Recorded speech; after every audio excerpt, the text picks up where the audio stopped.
You found it. Your home for the best content on your favorite team, the Fighting Tigers of LSU.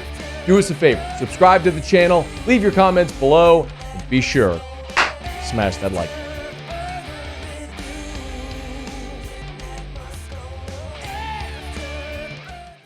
So Jordan Reed over at ESPN.com released a way too early mock draft. It's odd to pick the beginning of July to release a mock draft, but why not? And there was one LSU Tiger that he had in his first round for the 2024 NFL Draft. I think most people's assumption was that it would be Malik Nabers. Malik had a great season as LSU's leading receiver a year ago as a 1,000-yard receiver. We have seen an emphasis put on the receiving position again in the NFL after it had been devalued for some time in the draft. But it's not Malik Nabers. He's got Mason Smith going 14 overall to the Pittsburgh Steelers.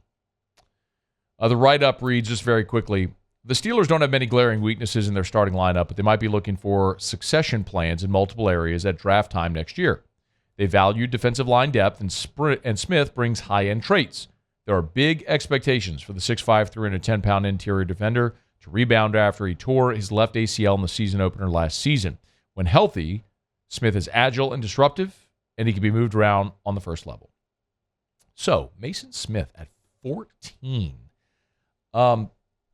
Boy, he maps like Brian Brzee. We've made that comp a lot, but, of course, Brzee was Mason Smith. He was the number one defensive lineman, some instances number one player in the country. Coming out of high school, goes to Clemson. Banged up a little his first year, misses all of his second year. Played sparingly in his third year due to a family tragedy with the death of his sister. But the skill set, the athleticism, the size, the ability is intoxicating. And it's the same with Mason Smith. Do you realize that Mason Smith has played in 10 career games? 10, that's it. He's played in 10 games. He's got 19 tackles. How good is Mason Smith? How good is Mason Smith? Over 2 years, he's played in 10 games with 19 total tackles. And he's projected to be the 14th pick of the draft. He is worthy of the hype. All of it is there. The size, the speed, the agility, the athleticism, all of it, the technique, it is there. We have been talking about Mason Smith now for 4 years. Since he was a sophomore in high school, a rising junior. We've been talking about this kid. And when he played as a freshman, when he was on the field, he made 4 starts. He had 13 tackles, 5 TFLs, and 4 sacks. He was a disruptive monster when he was on the field. And then last year, we know what happened. He played in 1 game. First defensive series, tore his ACL.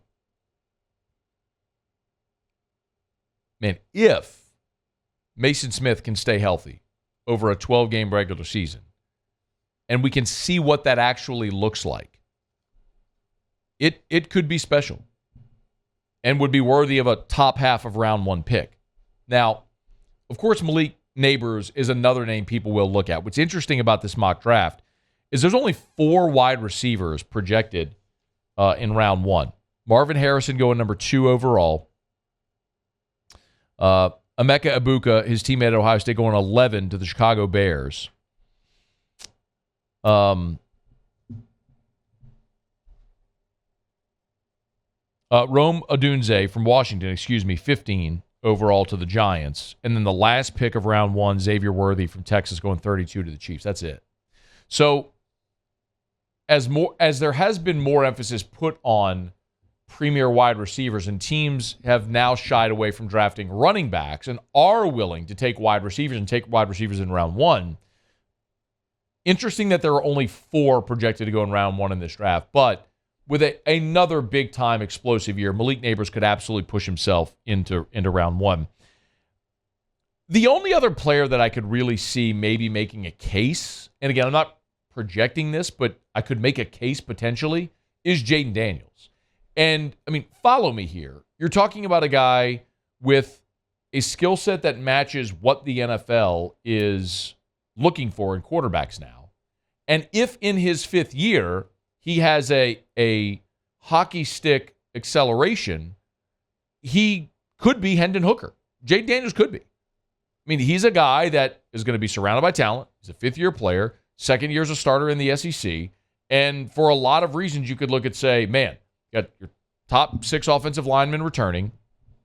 You've got Malik Neighbors. You've got tons of receiving talent around there. You've got a bevy of backs. You're going to be able to lead this offense.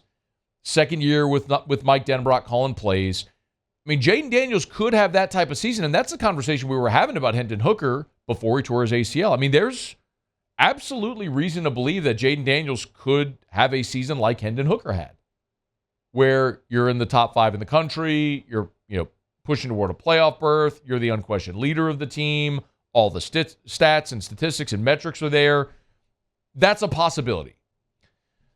I don't know that there's anybody defensively that we could be talking about in this coming draft for LSU outside of Mason Smith having that type of year that could be a first rounder. Omar Spates, the transfer from Oregon State, he's just older. And I think that probably works against him. It makes him he's a 4-year starter at Oregon State. He's taking advantage of the COVID year. So this will be his 5th year. And he was a freshman All-America, and he was first-team All-Pac-12 this past year. So getting him, he's expected to be a super productive college player, but he started 39 games with 45 games played in his career. So by the time this year is done, he's going to be pushing near 60 games played. That's just an old rookie in the NFL when you've got that much tread worn off the tires. You look at the cornerbacks, I mean, the only draft-eligible guys are Chestnut and Zy Alexander. Maybe Deuce Chestnut has a monster year and he has 6 interceptions and not maybe. He was all conference in the ACC last year at Syracuse. Maybe he could be that guy. It's hard to project that, though.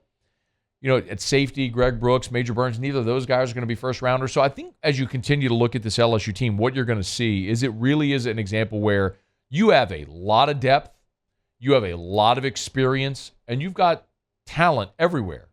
What you don't have is the team that's going to have 4 or 5 first-round picks. That's super talented team. You're going to have a situation where the whole is greater than the sum of the parts.